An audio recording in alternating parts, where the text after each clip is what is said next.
नमस्कार। आज हम खूनी मंडे की एक बहुत ही दिलचस्प कहानी की गहराई में उतरेंगे और ये समझने की कोशिश करेंगे कि आखिर ये हमें डराने में इतनी कामयाब क्यों है। चलिए इसके हर पहलू को परत दर परत खोल कर देखते हैं। कहानी की शुरुआत होती है एक पिता के अपनी बेटी से कहे इन बहुत ही रहस्यमयी शब्दों से। अब देखिए, ये सिर्फ कुछ शब्द नहीं है, ये एक ऐसा धागा है जो पूरी कहानी में हमें उलझाए रखेगा।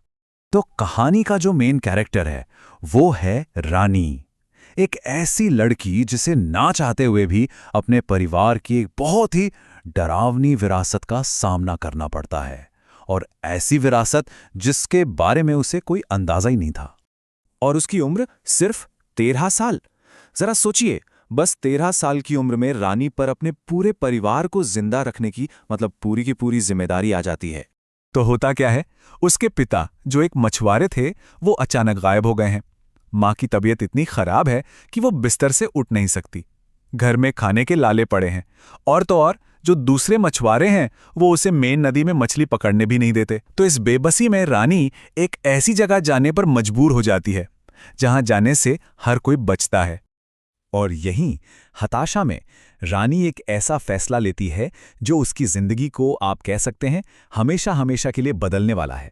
वो उस नदी की तरफ अपने कदम बढ़ा देती है जहां जाने की हिम्मत गांव का कोई भी इंसान नहीं करता। अब देखिए कहानी कैसे माहौल बनाती है। दिन के उजाले में भी उस जंगल में अंधेरा सा भरा था। दिन में अंधेरा, ये सुनने में ही कितना अजीब है ना।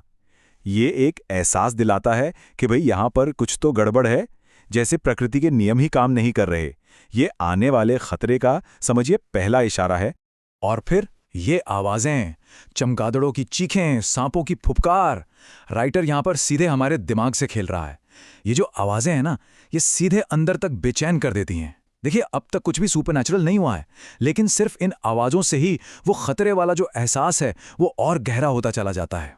तो रानी मछली पकड़ना शुरू करती है, और बस यहीं से नदी एक के बाद एक डरावने सिग्नल या कहिए चेतावनियां देना शुरू कर देती है। और ये कोई रैंडम घटनाएं नहीं हैं। ऐसा लगता है जैसे ये सब कुछ सिर्फ और सिर्फ रानी के लिए हो रहा है, उसे निशाना बनाया जा रहा है। जरा इन चेतावनियों पर गौर कीजिए। ये एक पहेली की तरह है। पहला, वो पानी में अपनी परछाई देखती है तो उसे अपनी नहीं, अपने पिता की परछाई दिखती है। फिर पानी के अंदर से कोई अनदेखी चीज उसका पैर पकड़ लेती है। उसके बाद उसे अपने पिता का वही खास लाल कपड़ा मिलता है, और आखिर में उसके सामान में से पिता की एक ऐसी तस्वीर निकलती है जिसकी आंखें किसी ने खरोच दी हों, और ये तस्वीर उसने अपने साथ रखी ही नहीं थी। हर एक चीज, हर एक इशारा सीधे उसके गायब हुए पिता से जुड़ा है, और यही बात इस पूरे रहस्य को और भी ज्यादा खौफनाक बना देती है। अब तक जो डर सिर्फ एक एहसास था, सिर्फ रानी के मन में था, वो अब एक खौफनाक, एक असली हकीकत बनने वाला है। कहानी का सस्पेंस अब अपने पीक पर है, और यहीं पर कहानी एक पल के लिए रुक जाती है। एक सवाल पूछा जाता है, उसे अपनी मछली पकड़ने वाले जाल में आखिर मिला क्या? ये सवाल पूछकर राइटर अगले ही पल जो भयानक चीज सामने आने वाली है उसके असर को कई गुना बढ़ा देता है। जवाब है उसके पिता की लाश। कहानी इस सच को एकदम सीधा, बिना किसी लाग लपेट के, बड़ी ही क्रूरता से सामने रखती है, ताकि इसका जो शौक है वो सबसे ज्यादा हो। लेकिन असल खौफ यहीं खत्म नहीं होता। वो जो लाश थी उसकी हालत, शरीर कटा हुआ था, जैसे किसी जंगली जानवर ने उसे आधा खा लिया हो।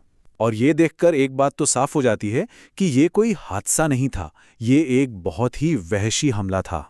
तो अब पिता की मौत का रहस्य तो खुल गया, लेकिन सवाल ये है कि ये किया किसने? अब उस डर का असली चेहरा सामने आने वाला है। कैसी दिखती है वो? बालों पर काई जमी हुई है, दांत बड़े बड़े, तेज और नुकीले, शरीर पूरी तरह से सड़ चुका है, चेहरे पर खून लगा है, और इन सबके ऊपर एक बहुत ही भयानक मुस्कान। नदी की चुड़ैल का हर एक हिस्सा, समझिए, किसी बुरे सपने से निकल कर आया है।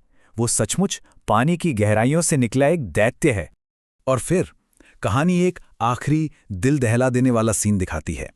उस चुड़ैल के सामने आते ही जो नदी शांत और नीली थी, वो देखते ही देखते खून की तरह लाल हो जाती है। ये एक तरह से दिखाता है कि वो जगह अब पूरी तरह से उस शैतानी ताकत के कब्जे में आ चुकी है। लेकिन कहानी यहां खत्म नहीं होती, उस भयानक एनकाउंटर पर नहीं, बल्कि अब कहानी ये दिखाती है कि उस घटना के बाद रानी के मन पर कितने गहरे जख्म पड़े हैं। रानी वहां से भाग तो जाती है, लेकिन कोई उसकी बात पर यकीन ही नहीं करता। जरा सोचिए, ये चीज उसे कितना अकेला कर देती होगी। अब उसे इस खौफनाक सच का जो बोझ है वो अकेले ही उठाना है। उस एक हादसे ने रानी की पूरी जिंदगी बदल दी। वो अब पानी के पास तक नहीं जा पाती, और इसी के साथ उसके परिवार की जो मछुआरों वाली विरासत थी वो भी समझिए हमेशा के लिए खत्म हो गई। और कहानी का अंत होता है इस लाइन से कि आज तक उसे उस भयानक घटना के बुरे सपने आते हैं। असली खौफ उस नदी में था ही नहीं। असली खौफ तो अब रानी की यादों में बस गया है। वो उस जगह से तो निकल आई, लेकिन वो भयानक तजुर्बा आज भी उसका पीछा नहीं छोड़ता। और यहीं पे ये कहानी एक बहुत ही कमाल का काम करती है। ये सुपरनैचुरल डर और हमारे अपने दुख और ट्रॉमा के बीच की जो लाइन है उसे पूरी तरह से धुंधला कर देती है। और यही सवाल कहानी हमारे लिए छोड़ जाती है कि क्या कोई जगह सच में हॉन्टेड होती है, या फिर ये हमारा ही दुख होता है जो उसे हॉन्टेड बना देता है।